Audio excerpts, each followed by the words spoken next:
Le 13 janvier 1953, la Pravda publie en première page un article dénonçant un complot de médecins criminels, principalement des médecins juifs. Ils sont accusés d'avoir assassiné 2 dirigeants du parti et d'avoir conspiré contre Staline lui-même. La révélation de ce complot provoque une vague d'antisémitisme dans toute l'Union soviétique et la stupeur en Occident. Ce complot, dit des blouses blanches, est en fait le dernier crime d'un tyran vieillissant et malade.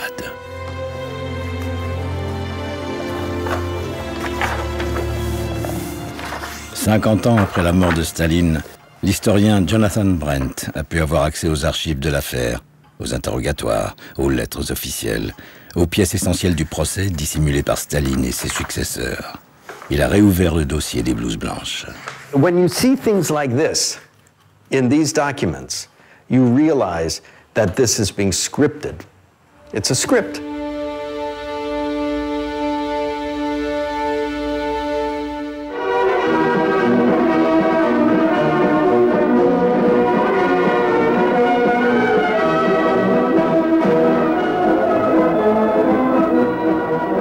Des dizaines de millions de soviétiques ont vénéré Joseph Staline. Ils lui ont voué un véritable culte et ils ont craint sa colère. Car ce plus que tsar, dont l'effigie était omniprésente dans les rues, les appartements collectifs et les bâtiments officiels, fut un tyran paranoïaque, rusé et brutal. Joseph Vissarionovitch Djougashvili, dit Staline, régna pendant plus de 30 ans sur l'immense territoire soviétique. L'homme d'acier a gouverné en s'appuyant sur la terreur de masse et la mobilisation permanente de la société contre les ennemis du peuple, réels ou imaginaires. Il a éliminé tous ses adversaires avant de s'en prendre à ses plus proches collaborateurs. La dénonciation régulière de complots lui permettait de maintenir le pays sous tension et de justifier cette terreur. Le complot des blouses blanches, élaboré et retouché au gré des circonstances pendant de longs mois, est l'ultime manifestation de la stratégie politique du petit père des peuples.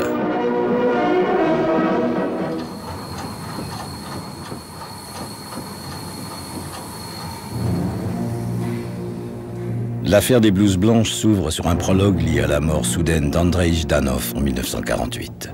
Jdanov était malade du cœur. Envoyé au sanatorium du Kremlin, à Valdaï, pour s'y reposer, il y meurt le 31 août 1948 d'une crise cardiaque. Adepte des mises en scène fastueuses de la liturgie communiste, Staline fait organiser de grandes funérailles nationales sur la place Rouge.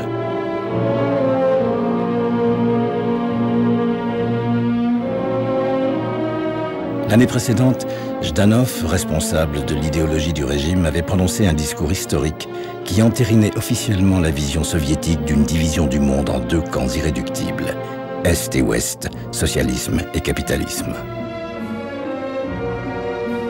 Cette vision est en fait celle de Staline lui-même. C'est lui et lui seul qui définit la ligne.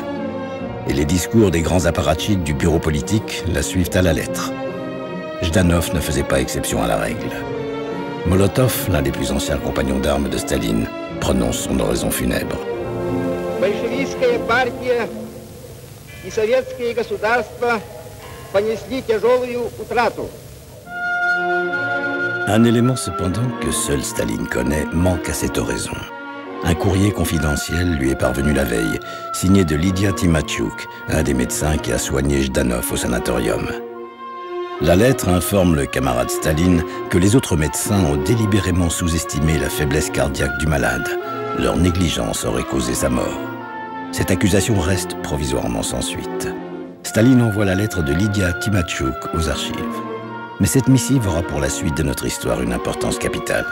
C'est une des pièces sur lesquelles Staline s'appuiera pour échafauder le complot des blouses blanches. Mais pas tout de suite. Pas en 1948. À l'heure voulue, au moment le plus favorable, il se souviendra de la lettre de Lydia Timachuk et saura s'en servir.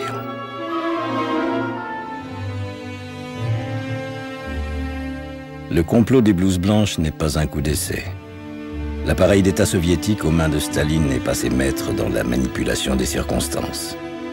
Ses méthodes sont celles d'un État totalitaire qui surveille les paroles, les activités, les pensées de tous ses citoyens.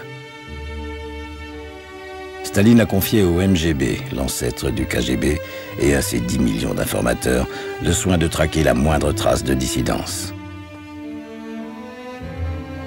Le complot des blouses blanches naîtra à Moscou parce que c'est à Moscou que vit le petit groupe de médecins qui soignent les membres de la nomenklatura. Ces médecins, dont beaucoup sont juifs, forment une communauté de privilégiés qui se connaissent et ont l'habitude de se fréquenter. La santé des dirigeants soviétiques étant un secret d'État, ils font naturellement l'objet d'une étroite surveillance policière. Les non-conformistes prennent de grands risques. Le destin tragique du docteur Ettinger en témoigne.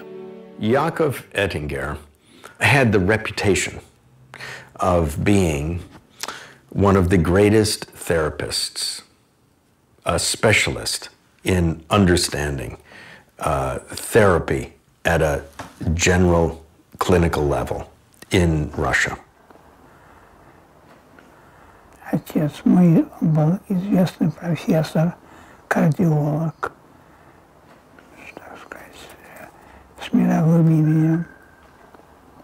Он вместе с академиком Виноградовым, они лечили Александра Сергеевича Щербакова, который был секретарем ЦК и, видимо, рассматривался Сталиным в качестве возможного преемника.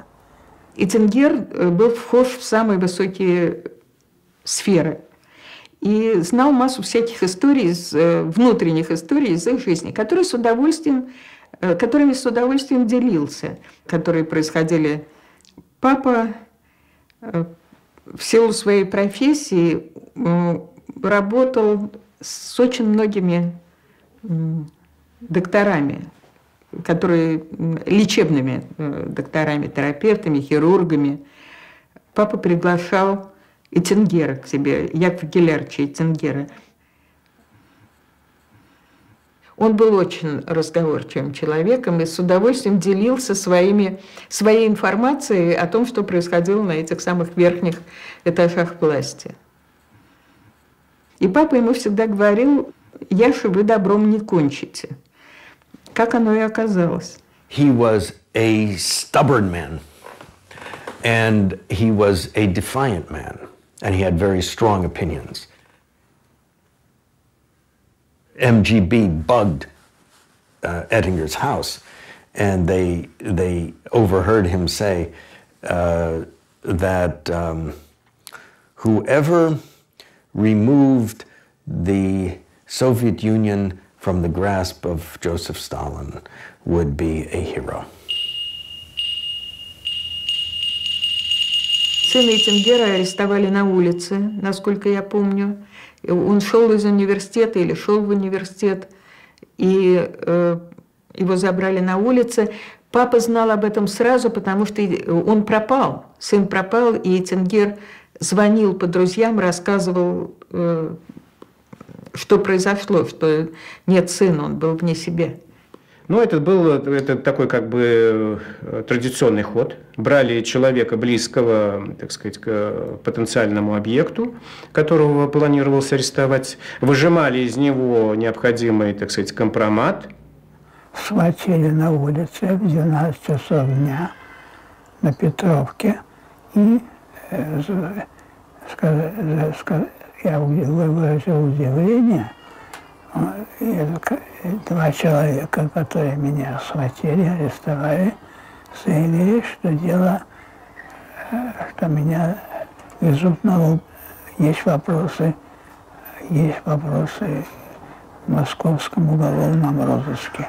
А затем они меня перевезли. Там я прошел все необходимые мероприятия, которые известны всему миру, и которыми подверглись многие люди, которые были арестованы, то есть отпечатки пальцев и так далее и тому подобное. А затем они меня перевезли в Лефортовскую тюрьму. И установлен был в квартире микрофон, который фиксировал все эти разговоры. И вот здесь, когда я категорически отрицал, они проиграли на микрофоне, на этом магнитофоне эти разговоры, и я услышал свой голос. Так что здесь, нужно признать, им удалось определенные показания. Это факт, от которого не уйдешь. Спустя одновременно были арестованы отец, а затем была арестована также и мать. Его арестовали не за, так сказать, какие-то врачебные вредительства. Его арестовали за антисоветские разговоры.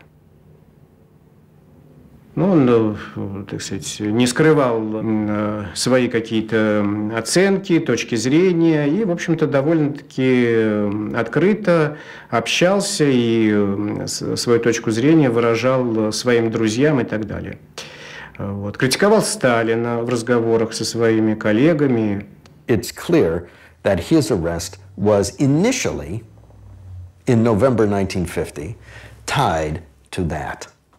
À la prison de Lefortovo, le juge d'instruction en charge du dossier Ettinger se nomme Mikhail Ryumin. Son rôle dans l'élaboration du complot sera essentiel. He was the perfect Stalinist man. The perfect Stalinist man. Completely insecure in his position, having no education, having no family roots in Moscow, clever without being intelligent or educated. A primitive anti-Semite. This is what Stalin needed. He was the perfect tool. Most people in the security services feared and hated him. They thought of him as a archetypal snake, a backbiter, someone who would not hesitate to do to you first what he thought you would do to him later. Ettinger is subjected to intensive interrogations, lengthy interrogations, short sleep, lengthy interrogations, short amount of sleep. And he was made to stand for hours. He would not be allowed to sit down during the interrogation. He would have to stand. His legs swelled up. Here it says the interrogation concluded at 4 o'clock in the morning. And yet the interrogation is only 3 pages long. You ask yourself, well, what was Ryumin doing in all of this time?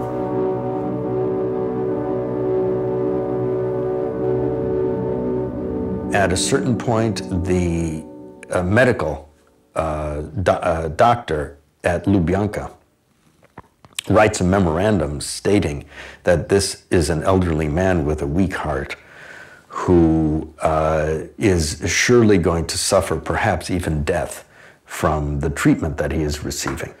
After one interrogation session in March of 1951, he goes back to his cell, according to the report. He reaches for a bit of bread that is on the table in his cell. He faints, hits his head on the table, and dies. And that's it. In July of 1951, Ryumin writes a letter directly to Stalin in which he accuses Ettinger of having confessed to the medical assassination of a high-ranking Soviet official back in 1945, Sherbakov, Alexander Sherbakov, which is nonsense. It's nonsense, complete nonsense. He made it up. We have the protocols of his interrogations. There is not one word in those protocols having to do with a medical malpractice. И следователь, который в МГБ вел это дело Эттингера, это вот Михаил Рюмин, подполковник Михаил Рюмин, вот, у него тогда созрела такая идея, что вот, ну вот, это уже что-то, понимаете, не просто антисоветские разговоры, тут уже пахнет крупным делом. То есть этот человек причастен так или иначе к смерти вот такого кремлевского вельможи, как вот Александр Щербаков. Тут можно это так повернуть, что, в общем-то, это дело, так сказать, загремит, и, в общем-то, его как следователя за это могут, так сказать, и поощрить, и там орден дать, и, понимаете, в чине. вполне ясная, потому что работа во время войны, значит, работал он, наверное, там, может, по 18 часов, может, по 20 часов в сутки. Нагрузка была чрезмерная. Это, я считаю, что это единственная, значит, объективная причина вот этого неожиданного инфаркта. Опять говорить о каком-то неправильном лечении, значит, никаких оснований нет. Лежал он, значит, на даче, и постоянно, значит, на даче присутствовали 3 врача: Виноградов, Ланг и Этингер.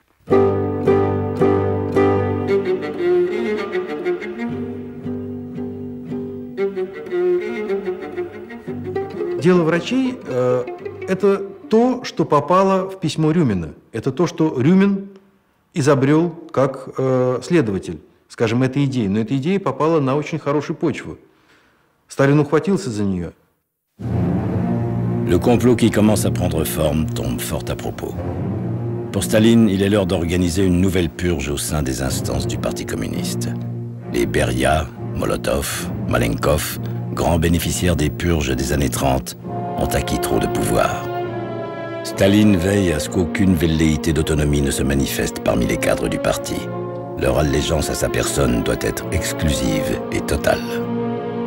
Comme pour les précédentes liquidations, la purge qui s'annonce ne peut réussir que si elle est justifiée par la révélation d'un complot aux vastes ramifications susceptibles de mettre la patrie en danger. There's no conspiracy. There's nothing. But he needed the conspiracy. He needed the enemies. Сам Сталин, как бы, такое его любимое выражение, мы все, в общем-то, замухрышки и так далее, все из народа, и не должны забывать, откуда мы вышли. Вот это такая была, что ли, у него философия.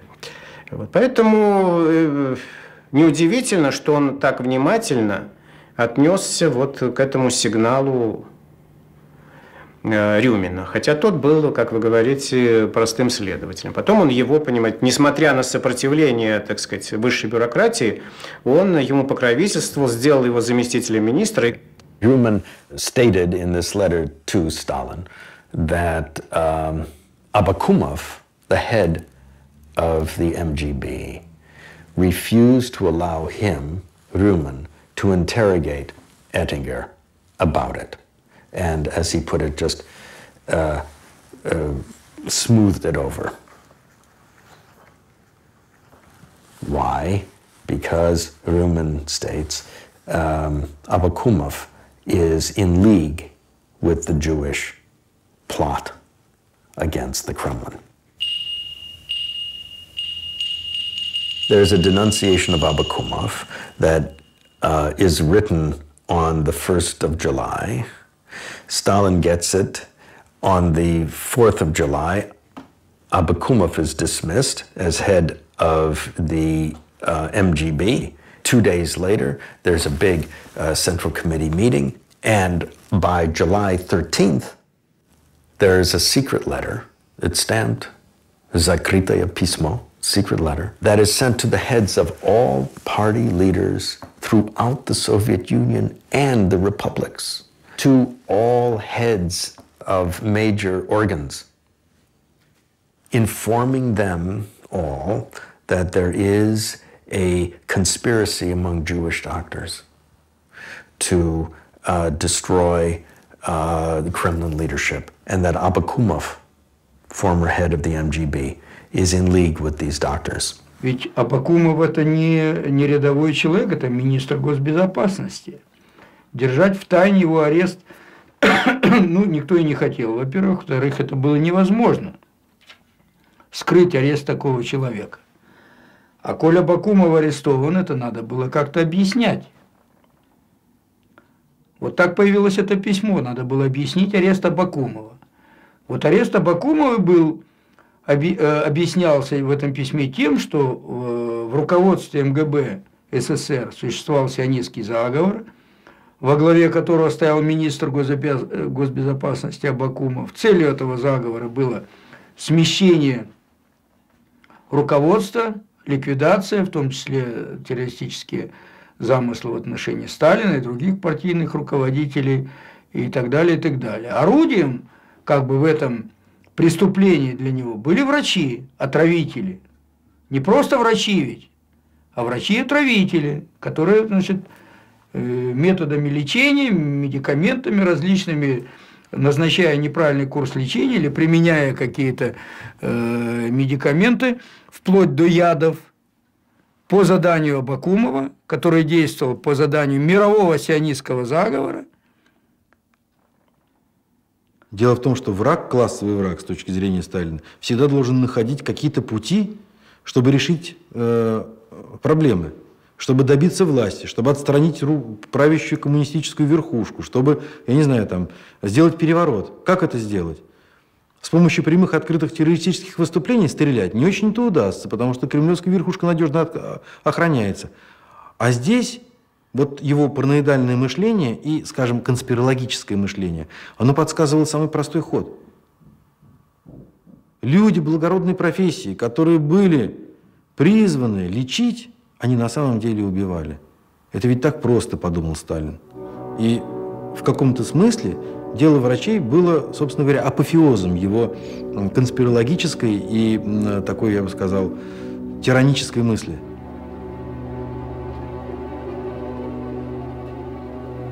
Ну, допустим, даже там же отнимали оружие, там же не выстрелишь. Даже если ты идешь с оружием, тебя не пустят. Как их, голыми руками убивать?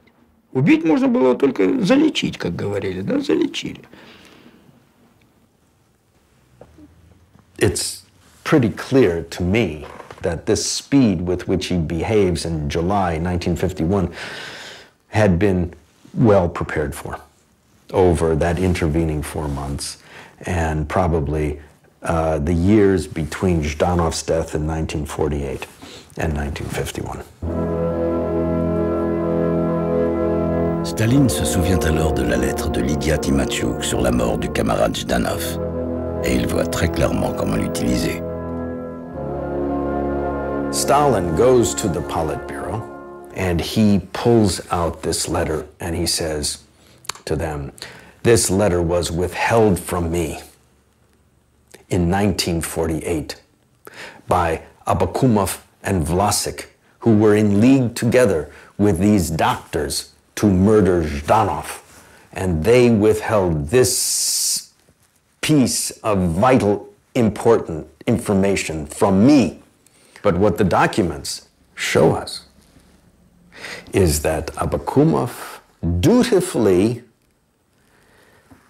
presented this letter the day after he received it on August 30th to Comrade Stalin with a note explaining the contents of the letter, stating clearly that in the opinion of Lydia Tymashuk, head of the electrocardiogram division of the Kremlin hospital, Comrade Zhdanov is receiving incorrect treatment that may ultimately lead to his death.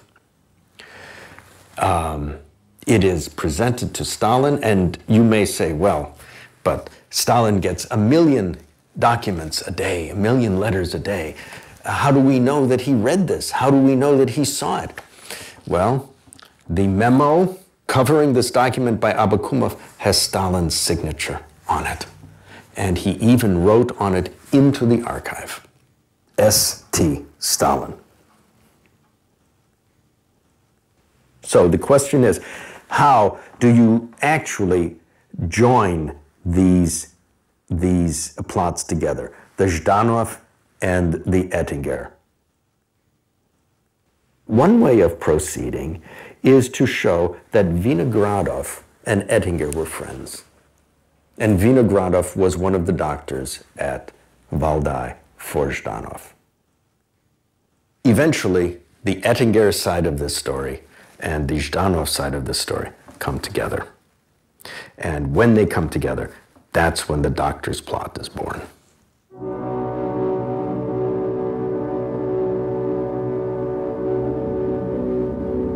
Été 1951, Staline achève de concevoir le canevas du complot. Des médecins espions à la solde de l'Occident assassinent leurs patients, les dirigeants du parti, et cette conspiration d'inspiration sioniste menace de s'étendre au peuple tout entier.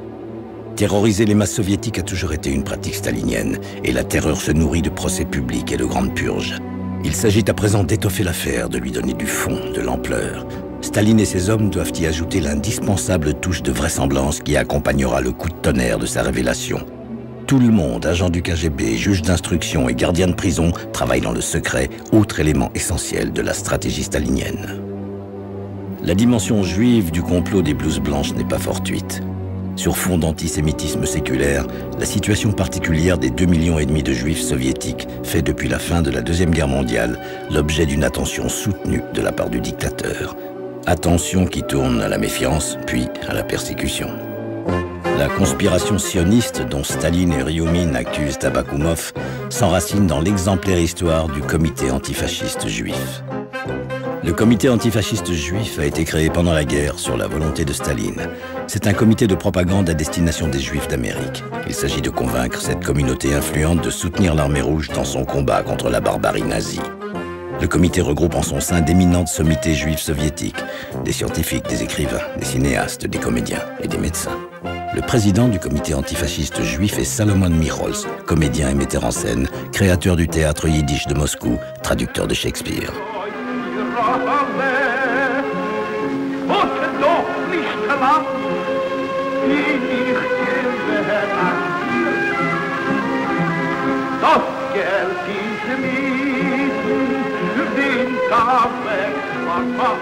Он стал главой не по собственному желанию, просто потому что более популярного еврея в то время не было. Да я думаю, что и сейчас нету. Вот. И его назначили. Тогда же только назначали. Сам человек занять свою нишу не мог. Его назначили быть главным евреем Советского Союза.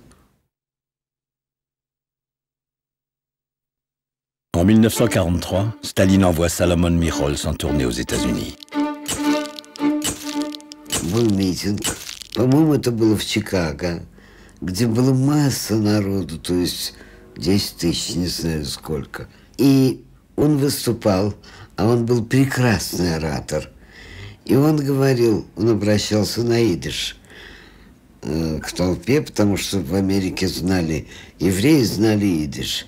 И он обращался и сказал, вот вы здесь сидите спокойно, и вы не знаете, что вас ждет, как ваших братьев в Европе.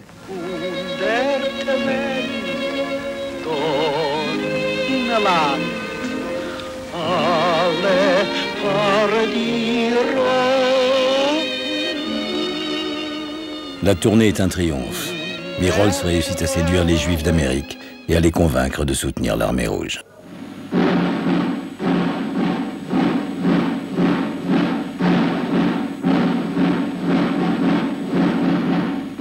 La victoire de mai 1945 dans ce que Staline baptisa la Grande Guerre patriotique change tout. Le sentiment national russe, autrefois vilipendé par les bolcheviks, devient le ciment du stalinisme d'après-guerre. Almost immediately at the end of World War II, something called the anti-cosmopolitan, anti-Jewish campaign gets started in the Soviet Union. And it's a campaign basically anti-Semitic. Jews are being shut out of professions. There's a lot of talk that there are too many Jews in the arts, too many Jews in journalism, too many Jews in the medical profession, and so on and so forth, biology. Mirols est rentré des États-Unis avec une idée que lui a soufflé le président du Joint, une importante organisation juive américaine. La fondation d'une république autonome juive en Crimée, dans le sud de l'URSS. Le Joint s'est même engagé à la financer. Rien ne peut déplaire davantage à Staline que cette double perspective d'autonomie et de financement américain. Вот этот вопрос Крымской автономной республики, еврейской, он будировался этим еврейским антифашистским комитетом, то есть утратив объект, основной объект своей деятельности, это фашизм, они сосредоточились на создании Крымской автономной республики. Pour les militants du comité antifasciste juif et pour Mirols, c'est le début de la fin et la disgrâce. La guerre froide qui s'annonce et l'abaissement du rideau de fer les placent dans une situation plus que délicate. 2 ans à peine ont suffi pour rompre l'alliance des vainqueurs. Deux camps se sont formés, appuyés sur des systèmes que tout oppose. Parlant au nom du socialisme scientifique, Feu Jdanov, l'idéologue officiel, avait lui-même qualifié la guerre d'inévitable. Et ce ne sont pas des paroles en l'air. Du blocus de Berlin à la guerre de Corée et sous la menace constante d'un conflit atomique, les deux adversaires se font face, seulement protégés par l'étanchéité du rideau de fer. Они этот занавес все время как бы преодолевали. Это единственная была категория людей, кроме дипломатов и внешторговцев, и некоторых других, которые делали по долгу службы, которые, то есть лица, общественные деятели, общественные организации, которые... Послевоенное время знаменовалось уже другим. Главный враг Америка. И по мнению Сталина, Америка должна была делать ставку на тоже на какие-то определенные национальные круги у нас. На кого? Конечно же, Сталин решил, что на евреев. Были такие совещания у Сталина, в которых он говорил: ну что, евреи, каждый еврей шпион. Они видят свою родину только в Соединенных Штатах. La création de l'État d'Israël en mai 1948 est pourtant soutenue par Staline et tout le camp socialiste. Pas par sionisme, mais pour éloigner les Anglais des rives de la Méditerranée, une vieille obsession russe. Staline espère néanmoins que le nouvel État saura manifester sa gratitude. Only gradually does Stalin recognize that it is not Britain who is the enemy anymore. It is America who is going to be the enemy. And then in 1948, the State of Israel is founded. And who becomes the great protector of Israel? America. Israel becomes a nexus between the Jews and America. And not just the Jews in America or in Israel, but the Jews also in the Soviet Union. La naissance d'Israël provoque une grande effervescence parmi les Juifs soviétiques. Le soutien du régime à l'État juif leur permet de croire qu'ils sont libres d'exprimer leur enthousiasme.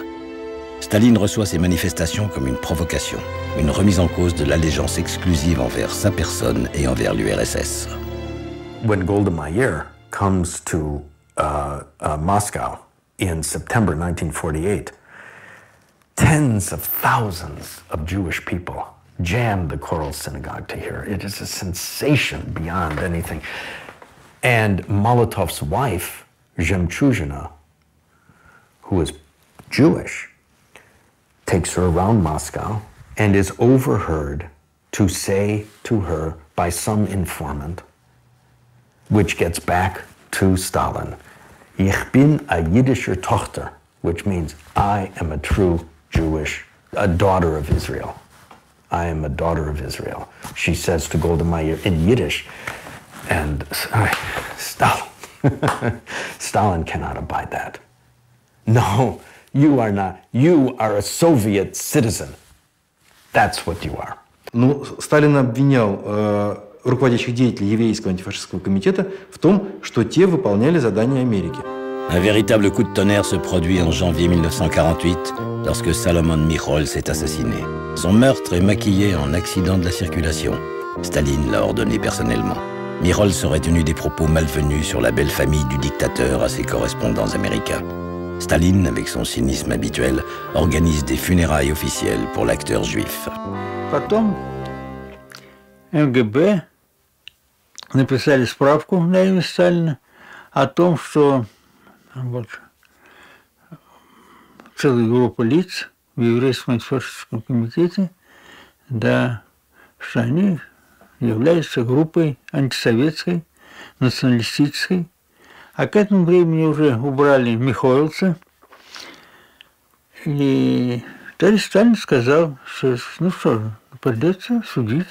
Жалко, говоришь, хорошие там есть люди. Да, но судили. В этом отношении он был беспредельный, до цинизма. La mort de Michols n'est qu'un prélude. La répression s'abat brutalement sur les membres du comité antifasciste juif. 14 d'entre eux sont arrêtés, mis au secret, jugés à huis clos pour espionnage, condamnés à mort et exécutés. Un détail cependant a retenu l'attention de Staline. Michols, son saltimbanque sioniste, a pour cousin germain un médecin, et pas n'importe lequel, Miron Vovsi, le médecin en chef de l'armée rouge.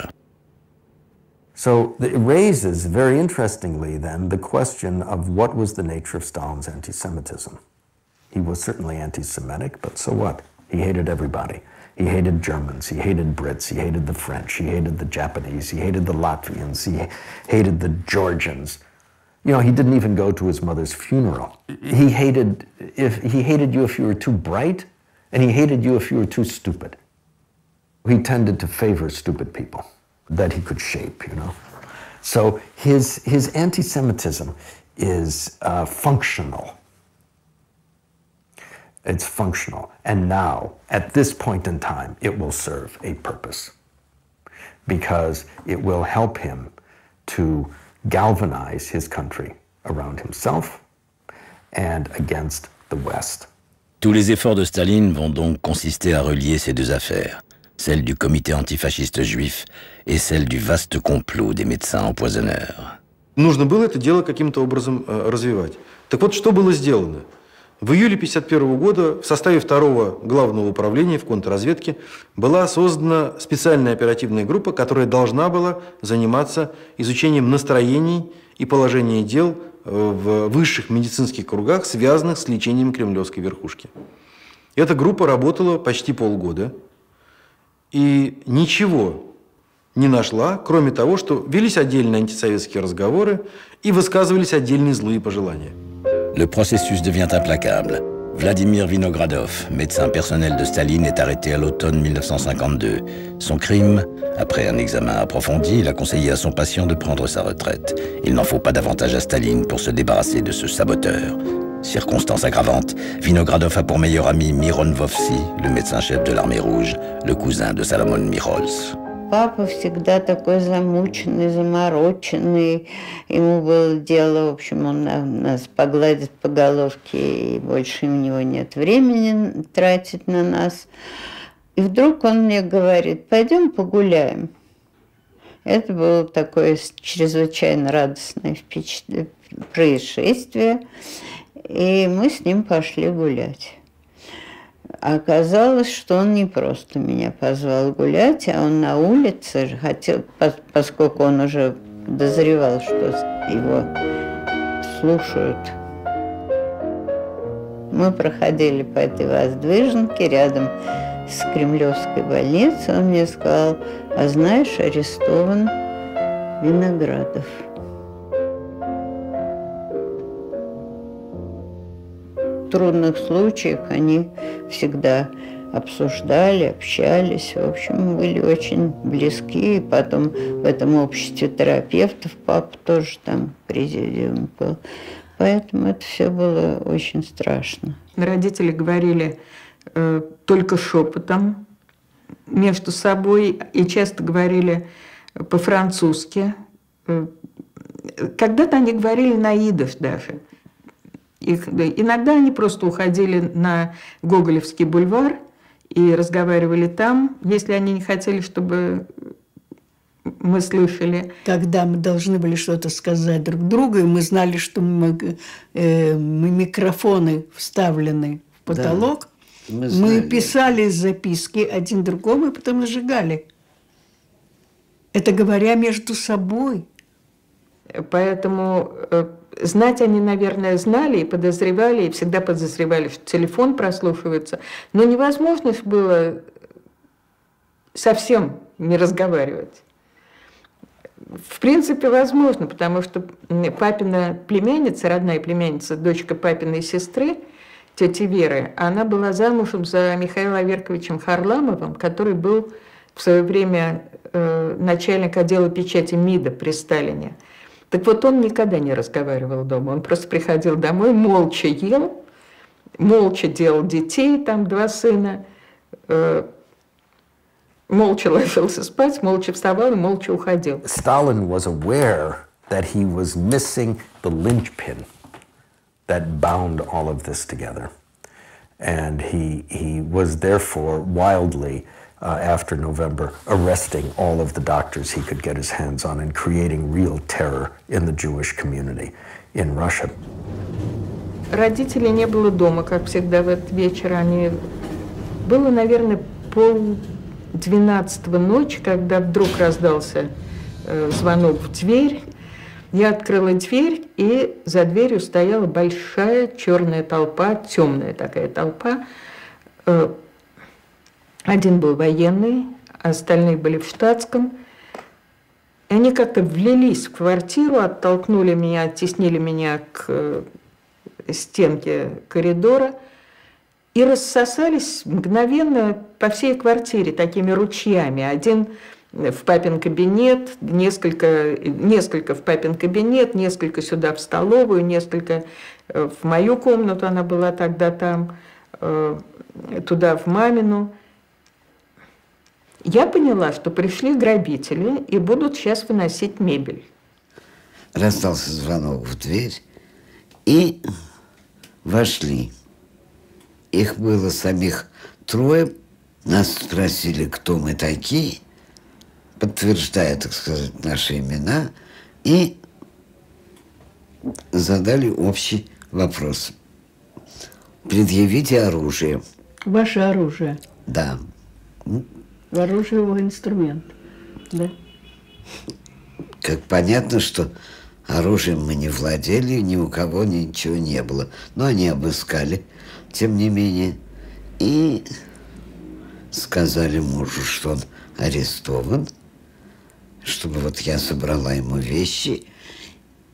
И перед выходом сказали, что если он ни в чем не виноват, то через 2 дня он будет дома. А пока что о нем можно спрашивать на Кузнецком, 24. Это адрес справочного бюро ФСБ теперь, когда-то КГБ.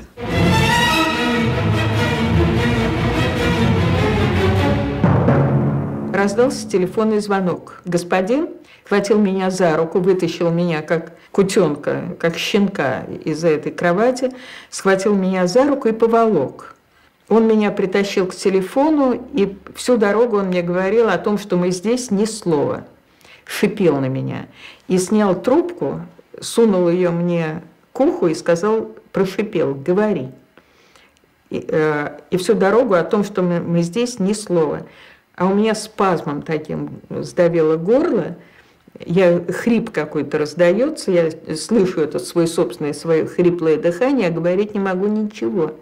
И мама его тоже услышала и сказала, Наталочка, мы сейчас придем, не волнуйся, мы сейчас придем.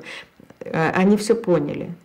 И действительно через, я не знаю, но для меня это было самое страшное. Я тут же на месте потеряла сознание. Услышал мужской голос, это ваша дочь? Мама говорит, да, моя. И он говорит, ваша и арестованного? И вот в этот момент я поняла, что случилось. Меня как будто хлыстом, у меня чисто физическое ощущение было хлыста через щеку туда. И они среди лекарств нашли 2 ампулы с атропином. А ампулы с атропином – это такое сердечное средство. У папы до этого был микроинфаркт. Мама держала этот атропин дома на случай, если будет сердечный приступ. А на этих ампулах был череп и кости. И они поняли, что они нашли яд. И возбуждению и счастью их не было предела. Наверное, у меня было такое впечатление, что это был, может быть, единственный случай, когда в доме врача-вредителя был найден яд. Значит, мгновенно звонили туда, в главную, видимо, Лубянку, сообщили о том, что нашли яд. La plupart des médecins arrêtés sont incarcérés dans la sinistre prison de Lefortovo. Des arrestations discrètes. Toute l'affaire est encore soigneusement cachée aux citoyens soviétiques. They really had nothing to confess, so they had to invent the stories that they were confessing. Потому что в сталинской голове, как об этом опять же говорил министр Игнатьев, в сталинской голове дело врачей существовало доподлинно и неопровержимо. He was furious with Ignatieff in November.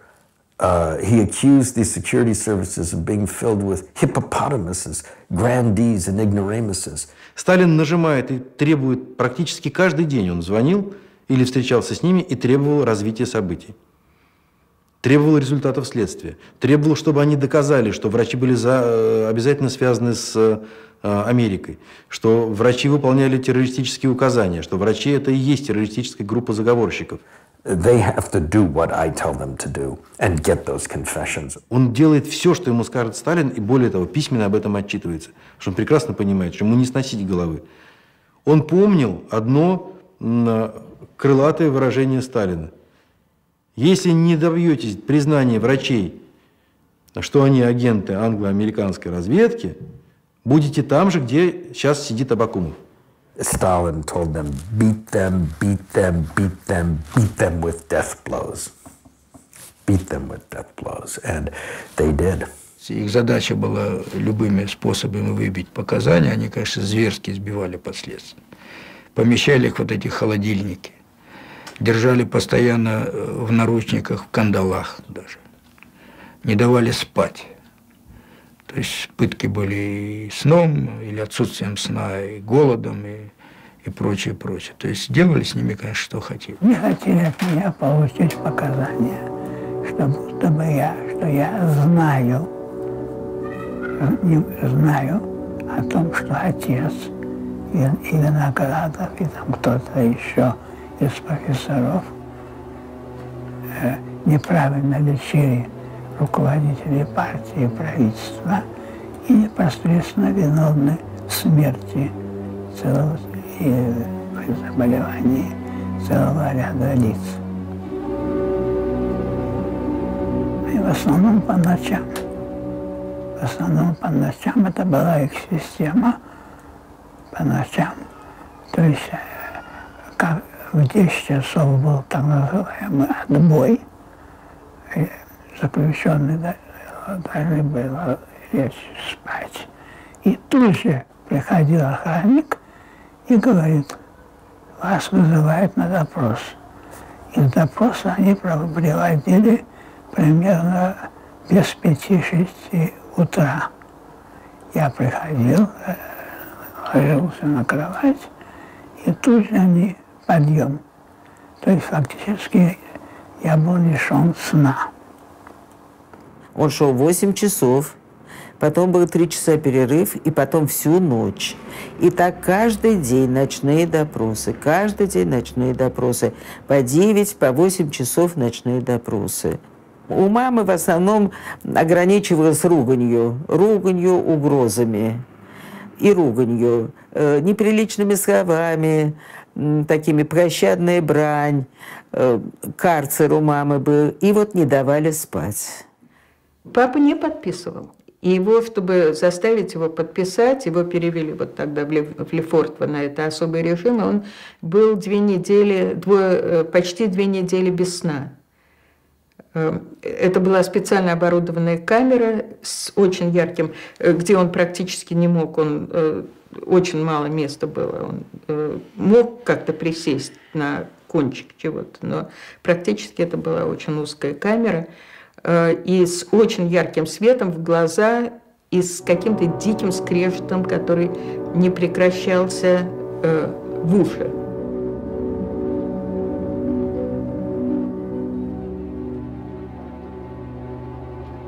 Во все периоды, во все месяцы, которые были, когда не могли заставить ничего, папа всегда, у него есть, я никогда не лечил ни Жданова, ни Щербакова. Я к этому никогда никакого отношения не имел. Le procès Slansky, qui a lieu à Prague au moment où les médecins soviétiques sont incarcérés, est peut-être une répétition pour ce que Staline envisage dans son propre pays quand il aura eu ses aveux. Obtenir des aveux par tous les moyens est une technique qui a déjà fait ses preuves pendant les grandes purges de la fin des années 30. La reconnaissance publique de leurs crimes imaginaires par les accusés est essentielle au système stalinien pour le soi-disant respect de la justice et l'édification du peuple. Well, you can get people to admit anything.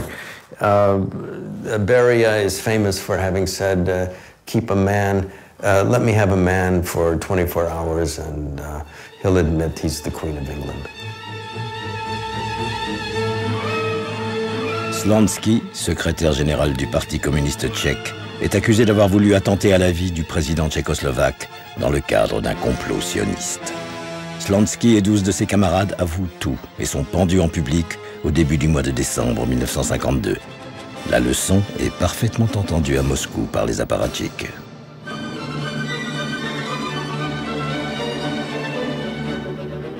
Truman, quite consciously, was steering people toward the political aims that he was most interested in. And at one point he says to Maklarski, who protests his innocence, he says, "You don't understand anything.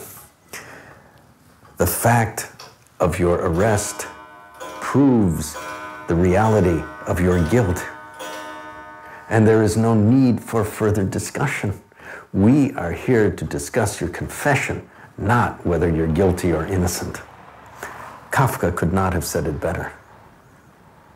Вовсе, который был главный терапевт фронта, его, и у которого все родственники погибли в Холокосте, много родственников погибло в Холокосте, его обвиняли в том, что он шпион в пользу Германии. И он кричал: "Я подпишу вам, что я шпион в пользу Америки, Англии, только не заставляйте меня подписывать, что я шпион в пользу Германии".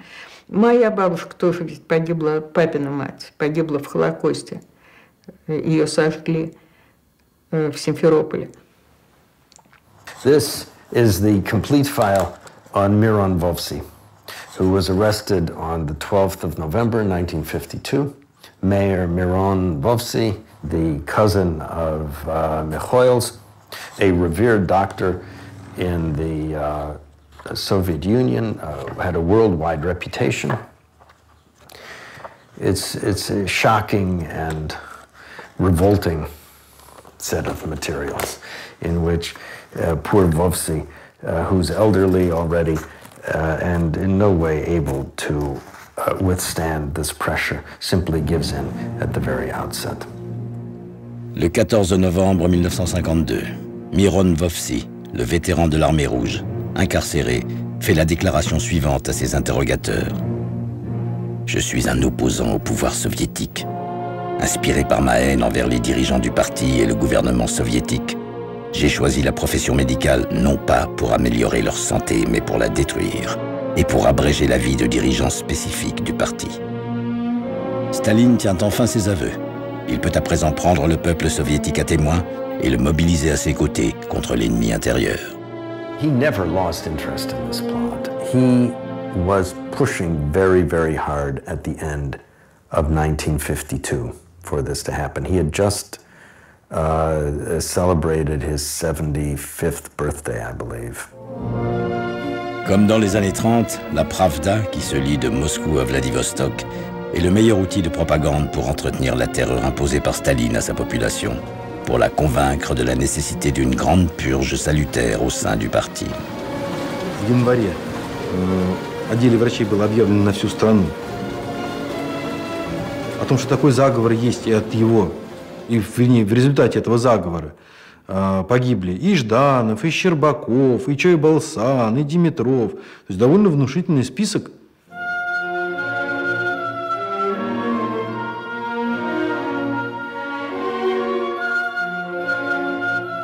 В газете «Правда» 18-миллионным тиражом назвали сначала 9, а потом 13 фамилий, в котором врачи обвинялись, что они убийцы, и что папа был человеком, который передавал своему брату вовсе список людей, которых он должен уничтожить.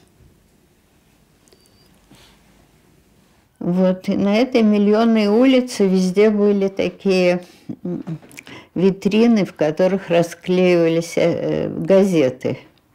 Вот в этих газетах, хотя был уже вечер, можно было прочитать то, что там было написано. И я прочитала. Я поехала домой с этим известием для себя, для нас. Я подумала, что каждый случайно, если меня кто-то узнает, то может быть абсолютный линч.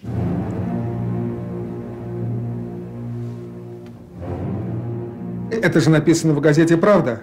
Значит, это надо думать над этим. Что это такое?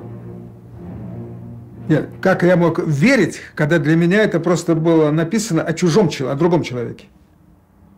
Это не о папе. Фамилия Коган.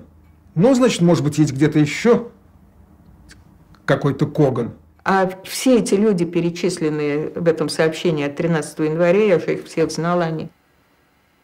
И мама опять мне говорит, это ошибка, но ты должна молчать и никому не говорить, что ты знаешь, что это ошибка. Ты должна вообще молчать и никому ничего не говорить, и ни с кем ничего не обсуждать.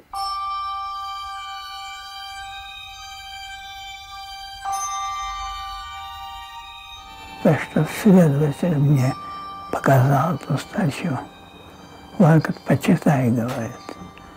Потому что в этой статье было сообщение адрес группы врачей-вредителей с левой стороны, адрес, а с правой стороны это громадная статья. Эту статью, он считает, писал лично Сталин. И Хрущев мне это подтвердил, что эта статья написана лично Сталиным. Сталинский стиль был. We have the rough drafts of the article that were sent to Stalin with his corrections by Shapilov. We have those drafts, and we can see that Stalin approved every detail. Сообщение в печати вызвало определенный резонанс в стране, потому что многие люди истолковали дело врачей исключительно как еврейское дело. Население, конечно же, связало все это с тем, что вот есть какие-то евреи-врачи, которые лечат неправильно. Развился, естественно, панический на уровне фобии страх вообще лечиться. Атмосфера была ужасная в том плане, что, узнавая, что я еврейка, ко мне не хотели идти лечиться. Еврейка, в это время по национальности еврейка, в это время она была беременна, как раз когда вот это случилось, ей надо было нарожать. Она совершенно серьезно мне говорила, чтобы я ей какому-нибудь русского врача, она сама еврейка, чтобы я ей нашла какого-нибудь русского врача-акушершу, она хочет только рожать дома, потому что отравители сидят, врачи-отравители сидят в родильных домах, и вот описывают случаи, когда сколько детей они погубили, и такая обстановка. Атмосфера была сделана. И на 1937 году тоже никаких, так сказать, печатей не поставлено. Это вот так. А это из этой атмосферы можно было вообще... Не все могли выйти. Я знаю, что у многих были проблемы, потому что ожидание надвигающейся грозы, она абсолютно существовала. Это физически. Ходила на улицу, мама выходила на улицу, люди опускали глаза во дворе. Ведь, чтобы выйти на улицу, надо пройти через двор. Во дворе все знакомые, да? Дом кооперативный, все друг друга знают. Люди опускали глаза, проходили мимо, не заметили, не узнали, чтобы с нами не поздороваться. Мы были абсолютной парией, подвергнутой полному остракизму. Если мы входили в троллейбус, то от нас шарахались, и не зная, совершенно независимо от того, что папа был в этой группе, там народ на улице в транспорте этого не знал, но показывали пальцами, говорили «жидовка», «жиды», куда? В печи, в Сибирь, продажные твари. Уличный антисемитизм был ужасен. Так как в деле есть эта своего рода иррациональная составляющая, ну то есть иррациональный, практически первобытный страх перед человеком, который должен даровать жизнь или спасать жизнь, а несет смерть, это, конечно же, сюжет почти литературный или даже литературный. А в Москве абсолютно все интеллигенция считала, что, продвинутая интеллигенция, что это все спровоцировано, а народ считал, что давно пора евреев всех выслать, евреев всех на виселицу и все такое прочее. К утру Значит, папу увезли, Люсю, кончился обыск, дворничиху Люсю отпустили, и уже к утру все жители бараков знали, что папа брал гной у раковых трупов и мазал им в троллейбусах здоровых людей. Такая была версия. Значит, и мальчишки взяли этот акт возмездия в свои руки, и они швыряли в меня камнями, дохлыми крысами какими-то, лезли куда вообще, ловили меня. Это было очень страшно, я их безумно боялась. В общем-то, в стране началось такое чуть ли не, так сказать, за 5 минут до этих погромов. То есть люди стали бояться врачей-евреев, что они там, понимаете, будут вкалывать какие-то яды и прочее, отказывались идти на прием к этим врачам. Вот. В общем, такой сумасшедший дом в широких масштабах как бы возник. В этом захклом совершенно обществе, мрачном и тяжелом, это имело самые отвратительные последствия. Страх перед врачами, ненависть к евреям охватила всю страну, и последствия этого ощущаются еще и по сей день. Будущий министр здравоохранения, вот Борис Петровский, был командирован в Рязань, потому что первый секретарь обкома тамошний Ларионов доложил, что у него 3 врача вот режут больных. И они приехали расследовать. И такие сообщения шли отовсюду, и люди в это искренне верили. Андрей Андреевич Громык, в ту пору замминистра иностранных дел, был в Париже, у него случилась простуда серьезно. Позвали посольского врача, она смотрела, прописала лекарство. Он сказал: нет, я от вас лекарств брать не стану. То есть Громык тоже поверил. Un seul événement peut faire cesser ce cauchemar. После тяжелой болезни Et il a lieu le 5 mars 1953. скончался председатель Совета министров Союза СССР и секретарь Центрального комитета Коммунистической партии Советского Союза Иосиф Виссарионович Сталин. Радио было включено, и я услышала какой-то очень загробный голос Левитана, который сообщал какие-то сводки состояний здоровья, в том числе и дыхание через токов. Вот. Я внимательно прислушалась и поняла, что дело о Сталине. Нина спала в другой комнате. Я зашла, сказала, то ли Сталин помирает, то ли что-то в этом духе я сказала. Она так: ой, ой, ой. И запряталась. Натянула на себя одеяло. Одеяло. Запряталась под одеяло, и все. А когда я пошла за дочкой в этот садик, все там, конечно, рыдали. Еще не объявили, что Сталин помер. А потом уже объявили, что он помер, и что будут похороны.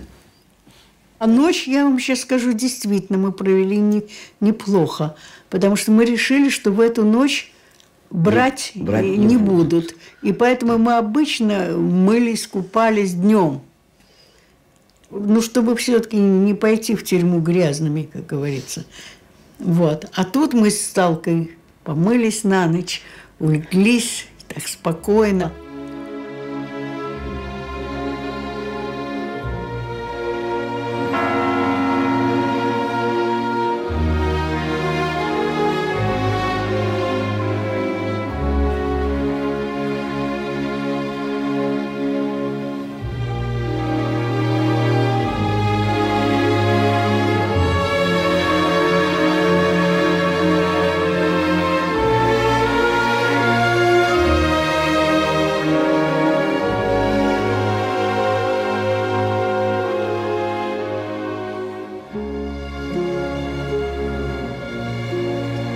«5 марта умер Сталин», я впервые увидела у мамы какой-то интерес к жизни. Она сидела, она слушала радио неотрывно. И когда 5 марта было сообщение о смерти Сталина, у нее в глазах впервые я увидела какой-то свет, потому что все это время это была в глазах черная ночь у мамы. И она сказала: ты знаешь, если папочка еще жив, сейчас многое может измениться. И это было 5 марта. А 6 или 7 марта раздался телефонный звонок, и мужской голос сказал: «Я звоню по поручению профессора». Профессора, а не изверга рода человеческого. «Я звоню по поручению профессора. Профессор просил передать вам, что он жив и волнуется за семью. Что сказать профессору?»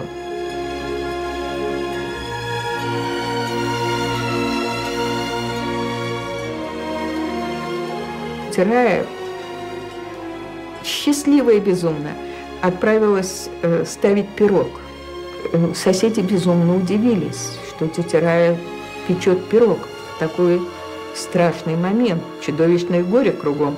И тетя Рая сказала соседям поминальный по Иосифу Виссарионовичу. Вся страна в соплях, вся страна скорбит по поводу смерти великого вождя, отца народов, а мы, понимаешь ли, счастливы. Он сам себя обрек на это. Ну, врача там не было, медсестры.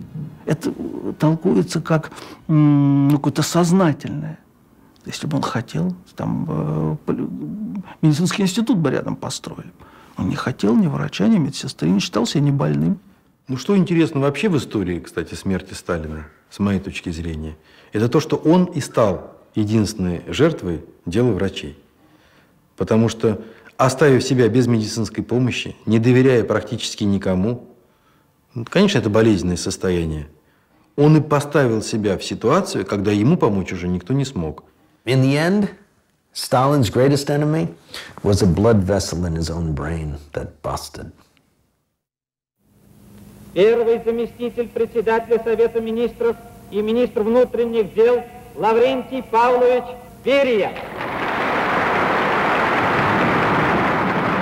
La succession de Staline occupera les apparatchiks pendant de longues années, faites d'alliances, de ruptures et de trahisons. Dans un premier temps, le chef des services secrets, Lavrenti Beria, semble l'emporter. L'une de ses premières décisions est de faire libérer les médecins et surtout de les réhabiliter publiquement, ainsi que Salomon Michols, une première en Union soviétique. Только 9-го Сталина похоронили, а 10-го было постановление ЦК партии Совмина о прекращении дела врачей. И выпустили всех евреев, которые пошли по сионистскому закону. Их посадили в машину и доставили домой. Их не доставили в больницу, чтобы сначала вылечить, потом домой. Они пришли домой. L'empressement de Beria à réhabiliter les médecins et Michols confirme qu'il était probablement la cible principale de la grande purge que préparait Staline. Папа был скелетом, абсолютным скелетом. Он потерял, я сейчас не помню, я боюсь соврать, но астрономическое количество килограмм. Папа спрашивает маму, что умер Иосиф Виссарионович. Папа ведь не знал. И мама говорит «да».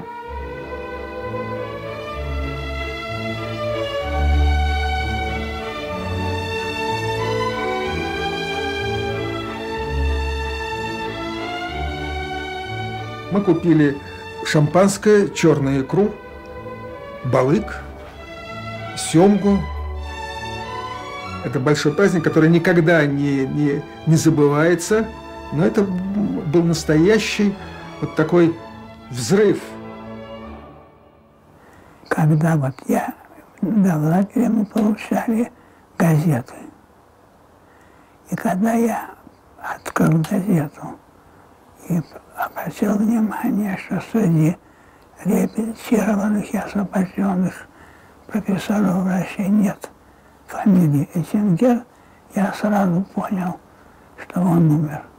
Или они его просто уничтожили, что потом подтвердилось. Все мои попытки получить какие-то сведения о причинах смерти, о месте захоронения ни к чему не приводили. Все, никаких документов никогда не получали. Единственное, что мы получали, это справка ЗАГСа о том, что смерть наступила в результате разрыва сердца. И все. There is this story that the doctors met at the house of one of their members and took a vow of silence, never to say anything, never to write anything about the doctor's plot. Перед тем, как папу освободили, но предложили подписать бумагу о том, что он не будет никому ничего рассказывать, никакой информации о том, что с ним происходило на Лубянке и в Лефортово. И он мне сказал, вот когда вы меня спросили, рассказывал ли он мне, он не хотел мне говорить, но мотивировал он это тем, что он подписал бумагу о том, что он не будет об этом никому рассказывать. Маме он рассказывал все.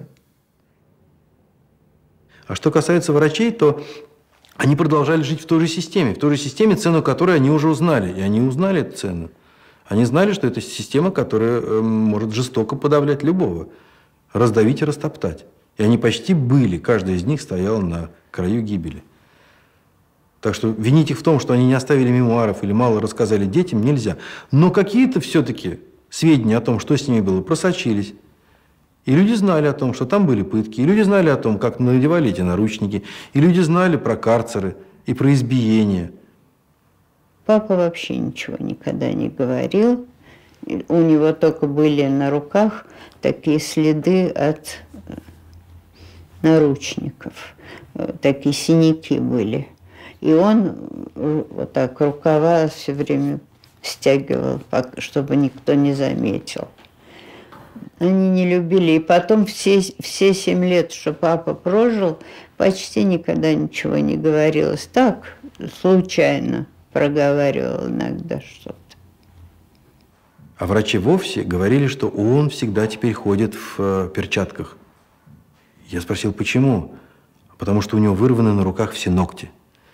То есть народ пытки понимал слишком буквально. Он понимал их почти как средневековую испанскую инквизицию. La plupart des médecins furent donc réhabilités en avril 1953 par Beria. Mais tant que dura l'Union soviétique, les archives du complot des blouses blanches restèrent secrètes. Касается архивов, то тут раз нет давления, которое требует открывать архивы, зачем это делать? Я смолодушничала. И я малодушно не пошла просить. Не пошла. Вот так что я ничего этого не видела, не читала. И все, на этом закрыла для себя эту страницу. Когда передавали по телевизору результаты опроса, который приводился где-то. И из опросов следовало, что большинство считается самым выдающимся деятелем Советского Союза прошлого был Сталин.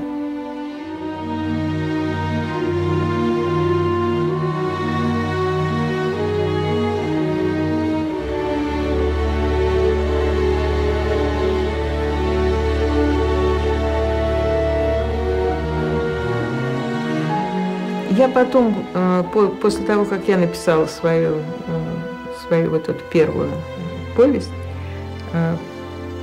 о детстве, я получила очень много писем, ну, сотни писем, около 1000, наверное. Она была в журнале «Юность» опубликована. И 80% этих писем были от людей, которые пережили нечто подобное. А 20% было от людей, которые мне писали, что врачи-то были на самом деле убийцами, а просто в суматохе, которая началась после смерти Сталина, их по ошибке было не до них, и в этой суматохе их освободили. А на самом деле все евреи врачи, все проданы Америке, все проданы Израилю, и на самом деле убивают русский народ. Я эти письма все сохранила. La réhabilitation des médecins fut le premier acte de la déstalinisation et le premier pas sur le long chemin vers la sortie du communisme. Beria ne resta pas longtemps au pouvoir. 3 mois après la libération des médecins, il fut jugé et exécuté par ses pairs. Au mois de novembre 1954, Mikhail Ryumin fut condamné pour avoir gravement faussé l'instruction. Il fut passé par les armes dans la petite cour de la Loubianka.